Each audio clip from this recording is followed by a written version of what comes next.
Olá e seja muito bem-vindo e muito bem-vinda. Eu sou o professor Diego e você está em mais um episódio da nossa série Funcionalidades Recentes do JavaScript que podem ou não mudar a sua vida. E na aula de hoje nós vamos falar sobre o set. O set é uma estrutura que veio lá do ECMAScript 6, 2015, e desde então ele ganhou umas novas funcionalidades que eu quero trazer para você hoje.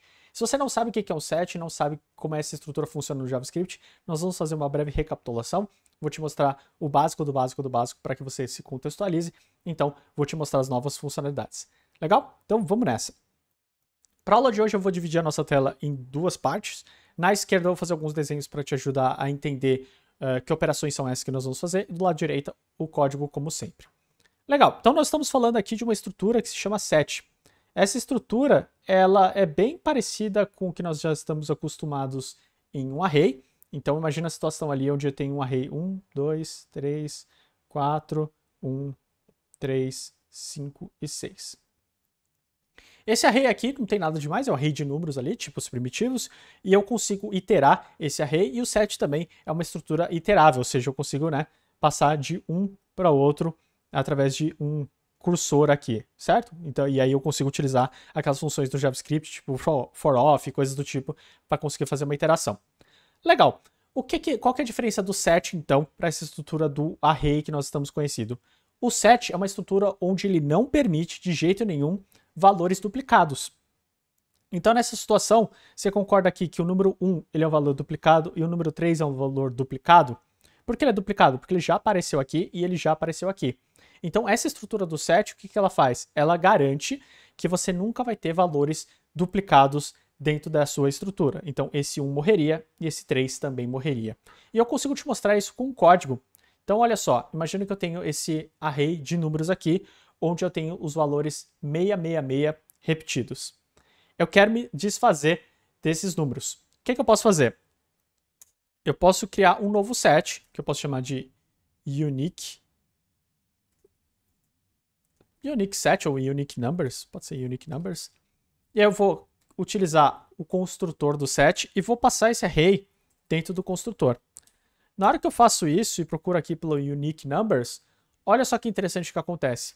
Os valores duplicados são eliminados. Então ele me garante, essa estrutura me garante, que eu não vou ter valores duplicados. E isso pode ser útil para várias situações e algoritmos que você possa ter que fazer eventualmente. Maneiro? Então essa é a estrutura do set, e aí você tem uma série de funções ali para conseguir fazer a manipulação. Mas não é muito disso que eu quero falar. Eu quero falar de algumas funções que vieram do set que vão te ajudar a criar novos sets baseados em sets já existentes. Então vamos imaginar a seguinte situação. Eu vou trazer aqui dois sets, deixa eu só copiar e colar, que ele copiou como Markdown. E o set 1 ele vai ser formado pelos elementos 1, 2 e 3, e o set 2 vai ser formado pelos elementos 3, 4 e 5. Então o que eu estou fazendo aqui é o seguinte. Eu tenho um set aqui que eu estou chamando de set 1, eu tenho um segundo set que eu estou chamando de set 2. Aqui eu tenho os elementos 1, 2, aqui eu tenho os elementos 4 e 5, e aqui eu tenho o elemento 3, que faz parte dos dois. Maravilha? Essa é a situação atual. E se você lembrou aqui da teoria dos conjuntos, é isso mesmo do que a gente está falando. Então, perceba que as matérias ali do ensino médio, elas não foram inúteis, na verdade, elas permeiam muitas das coisas que nós estamos fazendo. Na verdade, permeia tudo que a gente está fazendo em programação. Legal. O que eu consigo fazer, então? A primeira operação, a primeira coisa que eu quero mostrar aqui para você é como você consegue criar um novo set a partir da união desses dois sets.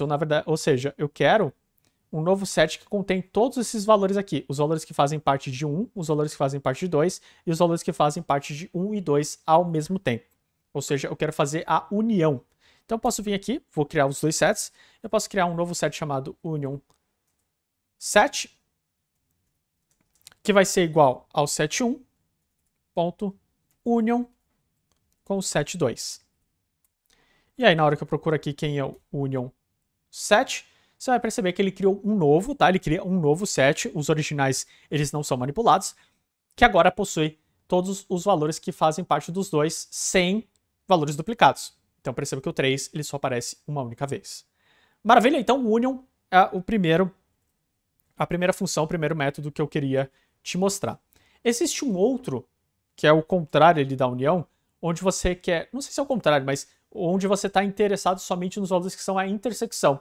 Ou seja, eu quero olhar somente para os valores que fazem parte dos dois ao mesmo tempo. Para conseguir fazer isso, como eu já disse, é um processo ali onde nós estamos fazendo a intersecção entre esses dois sets, a intersecção entre esses dois conjuntos.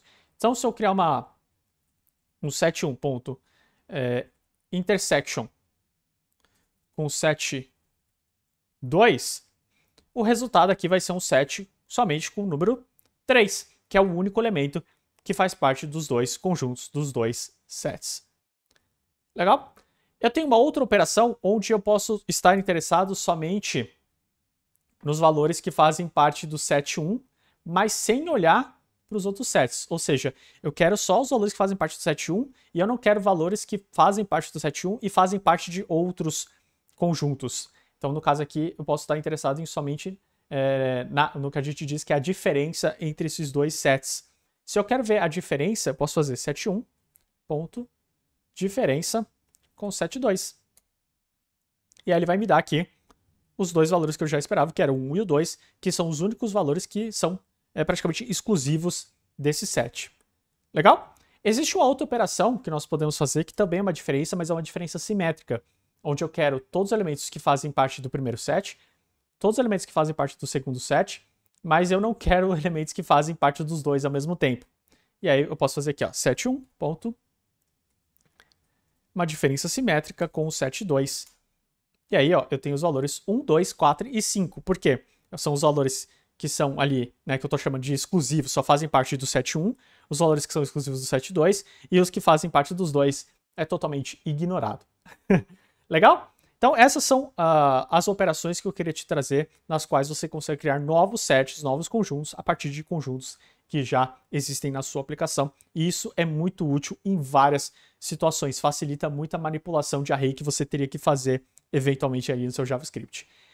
Mas a gente não acabou. Existem mais algumas operações, 3 operações, que dizem mais respeito à forma como esses elementos estão relacionados. Então, no caso aqui, né, eu tenho o set 1 e o set 2, e eu tenho esse valor que faz parte dos dois. Eu posso querer, uma vez que eu tenha dois sets, eu posso querer saber se eles realmente têm algum valor em comum ou não. Para conseguir fazer isso, eu posso utilizar aqui, ó, o set 1 is disjoint from set 2. E ele vai me dizer se eles realmente estão, que nem na imagem, né? Eles são separadinhos, eles não têm nada em comum. E a verdade aqui é que o resultado vai ser falso. Por quê? Porque eu tenho o resultado do número 3, que faz parte dos dois. Eu também posso ter uma outra operação onde eu verifico se um set é subconjunto do outro, ou seja, um subset. E o que seria um subset? Seria uma situação onde eu tenho, por exemplo, um set que tem os números 1, 2, 3, 4, 5 e um segundo set que eu tenho os valores 4 e 5. O segundo set seria um subset do primeiro, porque o primeiro ele possui todos os valores que esse segundo também tem. No nosso caso aqui, se eu perguntar, né, se eles são is subset of set 2, a resposta vai ser false. Por quê?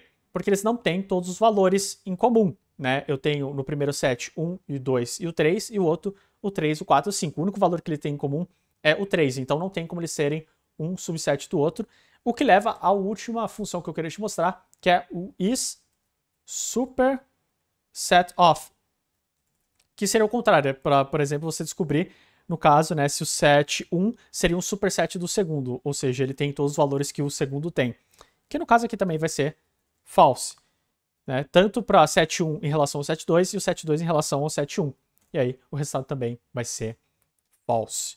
Legal? Então, eu te mostrei aqui um pouquinho como é que nós conseguimos trabalhar com o set. É lógico que se você tiver mais dúvidas sobre o set, tem uma série de coisas que dá para fazer. Se você tiver dúvidas sobre como trabalhar com o set, nós podemos fazer um vídeo só sobre ele, mas ele já é um recurso mais antigo do JavaScript, mas podemos falar sobre ele. Trouxe aqui então algumas funções, espero que eu consiga ter te ajudado. Lembrando que, e primeiro, isso aqui é uma série, então haverão outros episódios que você pode consultar, que podem ter dicas mais ou menos úteis para você.